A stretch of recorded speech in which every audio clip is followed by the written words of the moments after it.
भारत सागरी सप्ताह 2025चं केंद्रीय गृहमंत्री अमित शहा यांच्या हस्ते आज मुंबईत उद्घाटन। खोल समुद्रात मासेमारी करणाऱ्या अत्याधुनिक नौकांचं लाभार्थ्यांना करणार वितरण।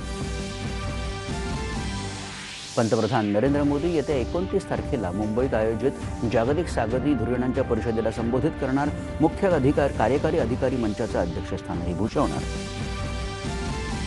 22व्या आसियान भारत शिखर परिषदेला पंतप्रधान नरेंद्र मोदी यांनी दूरदृश्य प्रणालीद्वारे केलं संबोधित। आसियान हा भारताच्या ॲक्ट ईस्ट धोरणाचा महत्त्वाचा स्तंभ असल्याचं प्रतिपादन। मलेशियात क्वालालंपूर इथं आयोजित 20व्या पूर्व आशिया शिखर परिषदेत परराष्ट्र मंत्री एस जयशंकर करणार भारताचं प्रतिनिधित्व। जयशंकर यांनी घेतल्या विविध नेत्यांच्या भेटीगाठी।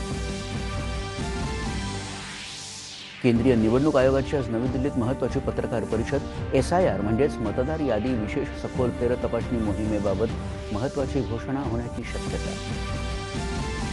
संपूर्ण देशात मतदार याद्यांची सखोल फेरतपासणी गरजेची असल्याचं मुख्यमंत्री देवेंद्र फडणवीस यांचं प्रतिपादन।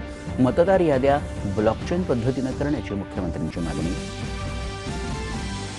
फलटणमध्ये महिला डॉक्टरच्या मृत्यूप्रकरणी न्याय दिल्याशिवाय स्वस्थ बसणार नाही, मुख्यमंत्र्यांची ग्वाही। प्रत्येक गोष्टीत राजकारण नको अशा शब्दात व्यक्त केली नाराजी।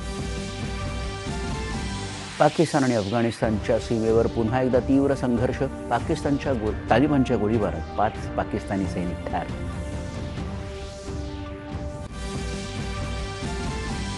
आशियाई युवा क्रीडा स्पर्धेत भारतीय भारोत्तोलक प्रीतीस्मिता भोईची सुवर्णपदकाची कमाई। जागतिक विक्रम केला प्रस्थापित।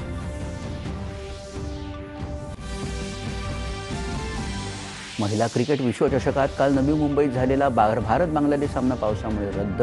भारताचा उपांत्य फेरीतील सामना 30 ऑक्टोबरला ऑस्ट्रेलियाविरुद्ध। आणि